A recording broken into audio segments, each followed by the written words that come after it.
After the funeral, I returned to Laramie and to Anna. My mother's suicide was a monster pounding at the door.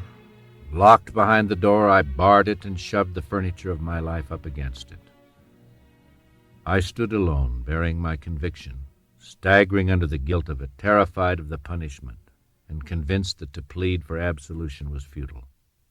I had one escape: the fearsome demands of law school. I plunged into my studies. I grasped at the case as I bored in on the professors.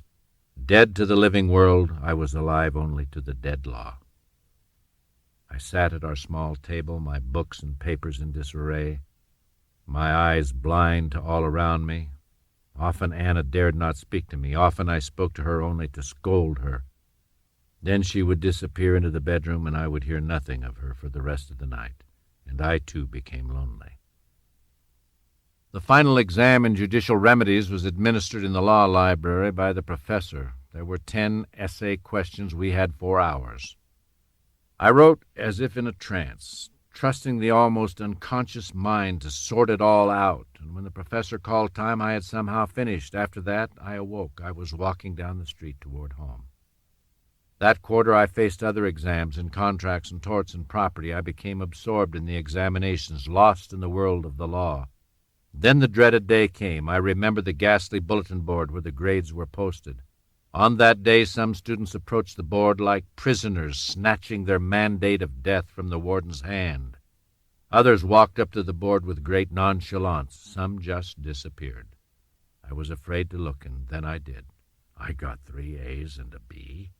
It was a sign of things to come. At the end of my freshman year, in the spring of 1950, I would be at the top of my class. Why? I did not know. In December of 1949, 3 months after my mother's death, Kip Tyler Spence, weighing 10 pounds or thereabouts, was born. I was 20. The baby's grandmother, Maybelle, was at the hospital when he was born. We looked at him together through the nursery window, his head wrinkled and red, his eyes shut, squinting against the light. "My God," Maybelle exclaimed, "he's a moose." A few days later, I stood at the nursery door, waiting for the nurse to deliver my new son to me. When she came with the bundle, I held out my arms to receive it, and I was holding my son in my arms. I carried the baby down to the car, Anna at my side. And then I handed the baby to Anna and proudly drove my wife and new son home. Anna and I worked hard at rearing our family, always struggling for money, always fighting to make it through one more year of school. But we fought. Mostly we fought each other. Fighting had become an obsessive, everyday experience. At last it grew into an expectation. After that, an excuse. Why avoid a fight when it helped relieve the pressure? I could holler at Anna when I couldn't holler at a professor. She could holler at me when she couldn't whip a child. Both of us had yet to learn that anger covers hurt, that it is always easier to be angry than to feel pain, easier to explode than to weep, to attack than to ask for love. We fought about everything, yet in some ways the fighting made us stronger. As the fresh wounds of my mother's death began to heal, I found myself angry, rebellious, caught in an eternal struggle against authority anywhere. I was sometimes out of control, and usually uncontrollable. I found it hard to trust them, and they lied down in a ditch someplace and put a gun in their mouth. I lived in an ever-replenishing anger. I was angry at God, at my mother. But as much a part of my life as anger was remorse. I was sorry, always sorry. But I seemed unable to elude the next explosion. Horrified by the tears I caused, I lived in a never-ending cycle of mounting anger, explosion, remorse, self-hate. I seemed helpless to stop the cycle. At last, I hung on to one goal that kept me lashed to reality: to get out of law school and become a lawyer. But I began to loathe law school. In class, the people in the cases never seemed real. Faceless names, people with labels like plaintiff and defendant and appellant. In law school, we never met a criminal, never drew the simplest complaint, never drafted the most rudimentary contract. We never authored the most perfunctory sort of will. We never met a client. Our case books were jammed with reported cases, but none described the anguish or the fear or the anger of human beings seeking justice. None addressed the notion of justice or how, through the functioning of the legal system, justice had triumphed. We never learned from the cases what it must feel like to be an innocent accused, or even a guilty man whose rights to a fair trial were stolen by the prosecutor. In the cases I read in law school and since, passion was treated like some crazy stepsister locked in the closet. The law had no relationship to living, suffering persons. Law was business, and business was served by the law. Law was a science, and I hated science and I hated the law. I wanted out, and the only way I knew how to escape was to graduate. The question was, of course, would I? That possibility seemed open to question, considering the comments of Judge Glenn Parker, who gave me this critique of my behavior during a moot court trial. "You will never become a trial lawyer, Mr. Spence. You may just as well face that fact right now. I offer you not the slightest encouragement. You are severely lacking in judgment. If you must stay in the law, and I recommend that you don't, you should confine yourself to office work. The trial of cases requires not only skill and judgment, but grace and subtlety. You have none of these attributes." In the spring of 1950, following my mother's death, Anna and I drove to Sheridan. In my mind's eye, the vision of my mother's face had vanished, and I could not call it back. Perhaps in Little Goose Canyon, where we had been happy, my father fishing, my mother laughing, talking easily with her friends, perhaps there I might see her face once more.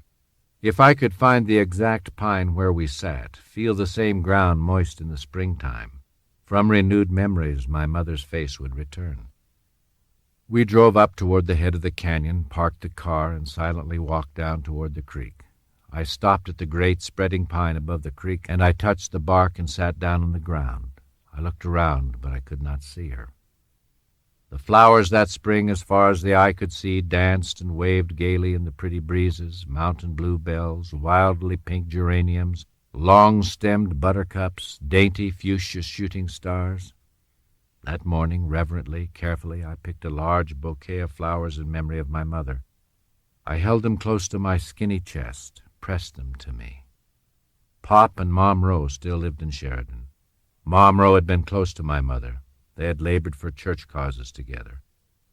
"I'm going to take these flowers to Mom Rowe," I said to Anna, "in memory of my mother. She'll appreciate them, especially coming from Little Goose Canyon, where we used to have our Sunday picnics together." Shortly after the time the church was over, I knocked at the Rowe's front door. Anna sat in the car. At last Pop Rowe came to the door. I expected his happy smile to greet me. "Yes?" he asked, as if he were speaking to a stranger. He hadn't seen me since I was a boy of 12. "You probably don't recognize me, Pop," I said. "It's been a lot of years. I'm Jerry Spence." I was clutching the bouquet of flowers. "Yes, I know," he said. "You remember me, Pop? My folks—" "I know about your folks. I know about your mother." "Well, I was up Little Goose Canyon this morning, where we used to go on picnics. And I brought these flowers down for Mom Rowe. Is she home?" "Just a minute," he said. He shut the door, left me standing there. But shortly he came back. "She doesn't want your flowers." "What do you mean? I picked them for her." "She said that if it hadn't been for you, your mother would still be alive today." Then he shut the door. I stood there for a moment, too stunned to move. Finally I turned and walked away. I dropped the flowers on the sidewalk. Not by design. Back in the car, Anna asked, "What's the matter, honey?" I couldn't speak. I didn't speak. It was a long time before I was able to find any words to speak. After my mother's death, I didn't go to see my father often enough. He must have felt as if I blamed him, and I admit it. I had ambivalent feelings about him. The horror of my mother's death demanded blame. Why hadn't he taken better care of my mother? I had entrusted her to him. Anna and I moved to cheaper quarters into those long rows of prefabricated huts hastily slapped up along dirt streets to house the returning Korean War veterans and their families, a place called Vets Village, an on-campus ghetto of apartments constructed of composition board and plywood. $17 a month rent aided our budget, but not like the $25 a month we'd been paying. The place had 2 bedrooms and a converted wood-burning stove, a single gas pipe up the middle that, when fired up, roared like a V-2 rocket. There at the kitchen table, I began my study for the bar exam.